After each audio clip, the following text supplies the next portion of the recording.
Okay, and next we have one of the co-founders here at Decarcerate Garden State, Bob Witanek, who will be speaking about the 6-point plan of action for Decarcerate. I always go last at these things, so I always have to talk fast.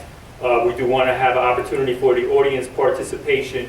That's very important, especially at a college campus, and it could be the most vibrant part of the event. First, I want to congratulate us for tonight. Now, we see these camera guys over here. That's actually a British TV channel, that ITV, and they are covering the issue of Selma 50, where all the politicians are lining up on the bridge tomorrow for the photo opportunities and to say how far we've come. They want to raise the question of how far did we really come when the number of people incarcerated in the United States has increased 12-fold since then. And all the things we're talking about is the United States, we might as well start calling it the apartheid states of America, because that is what we see it as. That's what is going on. And so that's an example of a success. We are speaking truth to power tonight. Some of what we're saying, maybe not every word, but our message is going to be heard, because you know the foreign media is monitored. The foreign TV media is monitored by the powers that be in Washington, D.C. So our message tonight goes directly to Washington, D.C. Congratulations. That's a big thing. Second thing, congratulations. This is our first Decarcerate the Garden State, our first event on a college campus. I very much appreciate the working relationship with the students, and I have to apologize.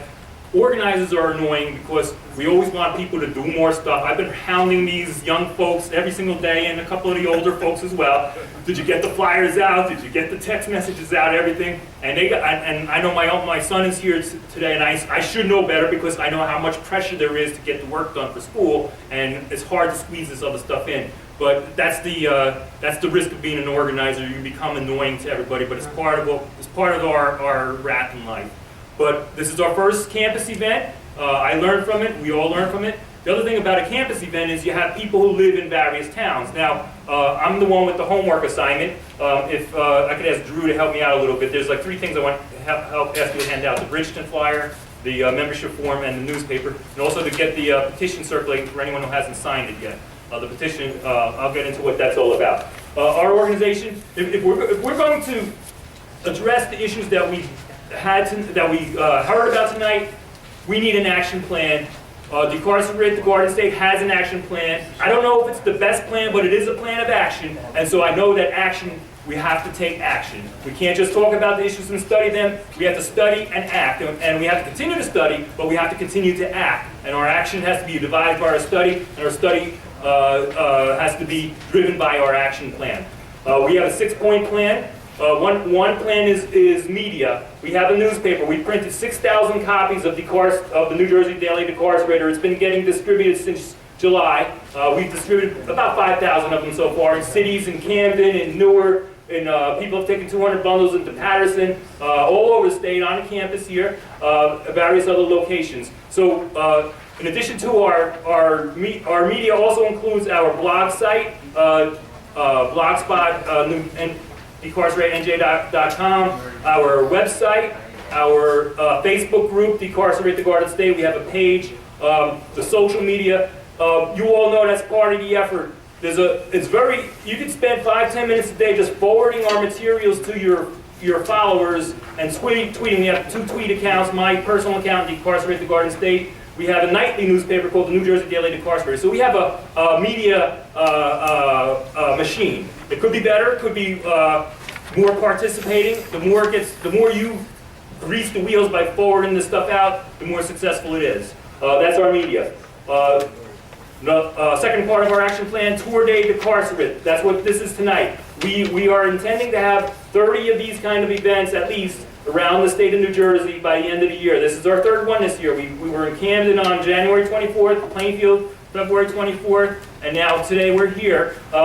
And the media started to pay attention, not just the TV media, but the NJ.com, South Jersey media, Courier Post. For the first couple of things, which were actually bigger than this, we got no media attention. We had 2 events in Newark. First one 200, second one about 300 people. No media attention, but now the media is starting to take up interest in the issue. So Tour de Decarcerate, and what I was talking about, the fact that we have all these students here, you live in different towns, you can help us get into those towns and cities. We're focusing on the most oppressed cities. The mass incarceration, people hit the issue really well. It keeps the super oppressed because if your family has someone you're trying to keep out of prison, you don't have time to organize them to get out to the demonstration for better schools, or to stop gentrification, or to create a full employment with livable wages, $15, because you're just trying to keep your family member from going to prison. So it totally undermines the ability of the super oppressed communities to fight back. So that's why we're focused on events primarily in those communities that are the targets for mass incarceration, like Plainfield, like Bridgeton, like Newark, but we'll go anywhere. And if you have an organization, a classroom, a community group, or just if you have an event you want to put together, it doesn't always have to be a big panel. It could be a smaller thing. So Tour de Decarcerate, that's what that's about. Did you give out these membership forms? If you can fill out the membership form and let us know what town you want to bring us to, we'll make it happen. At each of these events, you can't measure the success by the number of people there, because when you get one person from the event to carry into another community, that's another form of success. The media coverage today is another form of success. Just the fact that we have a working relationship with the students is another form of success, which can be carried on to other campuses as well, because students talk to other students. So there's various levels of effect. Our first event was in New Brunswick. We had like maybe 8 people, and it was around the issue of marijuana decarceration, and that led to the Newark event, where we had 200 people in front of Newark City Hall, because the people in Newark were following what we were doing in New Brunswick. So little things lead to big things. So Tour de Decarcerate, let us know where you want to bring us. We are fighting for something called the Decarceration Act, New Jersey Decarceration Act, which would bring about 50% reduction in the incarcerated in New Jersey over a 4-year period. The money, the $53,000 a year spent on incarceration, would follow those being decarcerated back to their community to provide jobs, to provide the kind of reentry projects, education projects that are needed for these folks whose lives were undermined by incarceration, by some of the destructive life on the streets, tries to make them whole again. We need those kind of projects for reentry, and we need to remove the stigma. There's a whole host, there's about 30 points that are Decarceration Act, and that's the petition that's going around to support that. The proposal is in the paper. It may not follow that exact, precise language, but that's how we're introducing it. Right now, there's folks in Plainfield working to introduce it to the Plainfield Council to get a symbolic resolution. That would be the first. That'll probably happen. It'll be the first council to endorse it. And once we get a council to endorse it, maybe some other councils could endorse it. They could all send it to the Senate and the Assembly and to the governor, and then that's how it all builds. One little pebble starts going down a hill, and that's how a lot of this stuff starts happening. So we're fighting for the Decarceration Act. There's something we have called the Justice Committee. One, we support freedom for political prisoners and an end to political prosecution. We can be approached if you know of an injustice, somebody who was framed up, convicted for something they didn't do, over-prosecuted, someone who was actually a victim of police violence and then charged, like the Quadir Felton case, which I don't want to go into a lot of detail, but he caught a bullet in the head, blinded for life, now serving 16 years down the block in Southwoods for a gun that there was no physical evidence that he ever even touched, et cetera, et cetera. And we have had to fight for his own mother to get visitation rights for him. So the Justice Committee, if you know somebody who's not getting medical attention in the inside the facilities, you approach us. We could start a letter writing, phone calls, etc., emails to pressure. And sometimes it works. We definitely may have had an impact in Renee Felton being able to visit her son, who's blind in prison and wasn't even allowed to see his mother until not only us, but others intervened and made that demand. Those are the kinds of things that happen day to day, lack of medical attention, etc. Justice Committee is something that we could all participate in. If you know of situations, bring them to us, and we can wage that fight. We could also demand that that New Jersey and the United States get its hands off Assad Shakur. That's a responsibility we have here in New Jersey. We need that. That's the kind of role Justice Committee can play. Study. We all need to, we can form study groups, and we need to do personal study. I mean, even just joining our Decarcerate the Garden State group on Facebook, there are dozens of articles every single day coming in there, and if you just take the 15 minutes and read one or two of them, that's a personal study. But you could also get this book and get a group of students, start reading it together, take classes on it, etc. We can't wait for the experts we have to all become the experts. We have to be able to speak truth to power, whether it be a senator or a governor or an assembly person or a council person. But we also need to be able to speak competently to our friends when we argue the issue. It's not just, oh man, let's get more people out of prison. We got to know our facts and know the impact. And events like tonight, being here is part of the whole idea of a study group, but also taking it further on a personal level and on a small group level. It's very easy to do on a college campus, and it's a good way to socialize as well around the issue. This is not the only text. There's a lot of other excellent materials out there to read. The last, our 6th point of action is communication. And what I'm talking about, the only way we're going to win on this issue is if we have unity. And when I talk about unity, I mean unity between those of us on the outside demanding decarceration and those on the inside who need the decarceration and their families. So we need to develop, and it's a tricky thing to do, we need to develop a means of communication from us to the inside and back out from them to the outside. And what I mean by that, we need to be able to get the message into the facilities that we got a movement and we're getting ready to get it on. That we're gonna raise the ire of this issue and we're serious about it. We are not just doing it to feel good about it. We're doing it to be effective, and we're going to build this movement. And if the people on the inside hear this, that can bring some hope to them. At the same time, there are tremendous injustices going on inside. Sandra talked about some of them, and she talked about Florida and Rikers. Right down the block in Southwoods recently, there was someone turned up dead.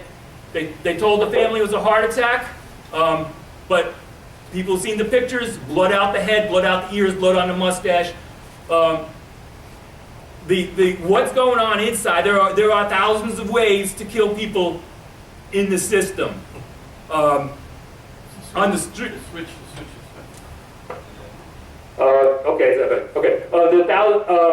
On the outside, you might turn up with a video like the Jerome Reed video. On the inside, there's no video. All you need to do is put someone in the wrong group and turn your back and look away, or deny them health care, or there's so many ways that it happens, and then or push them towards suicide, or have it look like a suicide, or whatever. Black lives matter, incarcerated lives matter. It is much easier to off people inside these facilities. So we need those on the inside to be able to let us know what's going out, and we need to get their materials. If they got a cell phone, they can get pictures out to us. We can put the pictures up on the social networking. We can get their writings out on the social networking and get the word out. And at the same time, communicate to them. For example, in Alabama, they have something called the Free Alabama Movement. And their thing is that the best means to fight against mass incarceration is for the incarcerated to strike. Now, we can't tell them to strike, because if they decide to strike, they are putting their lives on the line. But if they decide to do it, what we can do is we can communicate in and say, if you do decide, we will support you, and here's how we will support you. And we need to be able to back that up too. We can't just tell them and then not be there to support when it happens. But the facilities cannot run without the free labor of the incarcerated. And it's not only all the profiting. It's not just the for-profit prisons as well. All the facilities are involved in contracts for private firms, etc. And all of the whole running of the facility is based on basically enslaved labor. We all know that the enslavement of the incarcerated was never dealt with in the Constitution. That was the exception.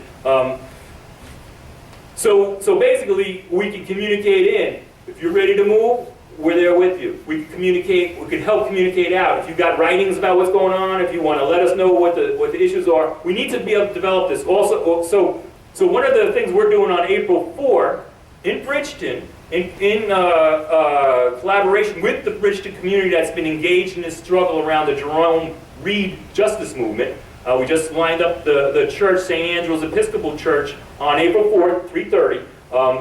And the timing of that is important because we're trying to time it to be after the afternoon visiting hours of Southwoods. And we're going to try this communication method. We want to get a word into Southwoods, to the incarcerated, and suggest that they invite their family members to come visit them on that day, and then they attend our event, probably have some pizza there or something before they go back to the town. I mean, one of the things they do, I'm almost done. One of the things they do is, in New Jersey, they separate you from your family. So you get busted up north, you end up going way down south, you got a 2-hour drive each way. It's a, maybe $30, $40 cost to people who are basically living in poverty. It would make it real difficult for the families to give the kind of support incarcerated need to be able to cope with being incarcerated. But anyway, so we want to get the word out to the whole state, and we want to try to use this networking, communicate in that we're doing this, and hopefully if the incarcerated can invite their family members to visit them and then also to come to our event, and then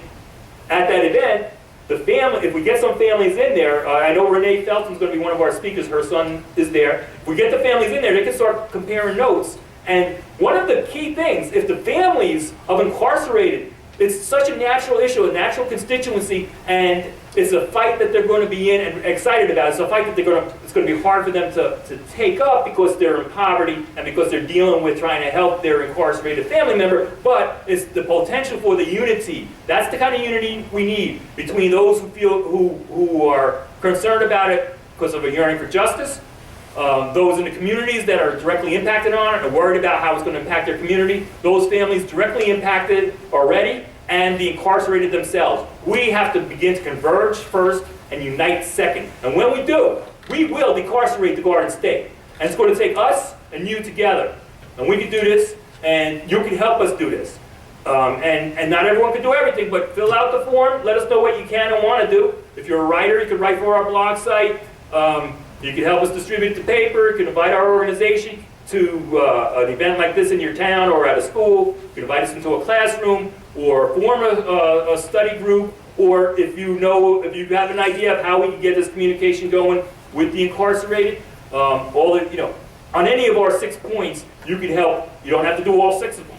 Do one of them, whatever one you feel. It's not going to happen if we don't get involved. So you all got a homework assignment. I'm giving it to you. Please, fill out the form. And even if you don't fill out the form, take the form with you and look it over and figure out what are you going to do to make this happen. You don't have to pay a fee to become a member of Decarcerate the Garden State, but you have to make a commitment to our struggle. Everybody's struggle, because this, you might think it's not you today. You might think it's, there's some bad people and maybe some are less bad or whatever. But as Kim pointed out, it's you tomorrow. You go to the demonstration and they trump something up. You end up on a felony charge. You end up facing it. Right now, the demonstrators in Minnesota who led the mall shut down. They're all facing very serious charges that may put them away for 6 years. Okay? So it's not just about, you might think you're separate from that. This issue is everybody. And it may be the most directly impacted now. But you cannot, there are so many layers, and when you peel them all away, it's you too. So it's all of us. Let's just do this thing. Let's decarcerate the Garden State.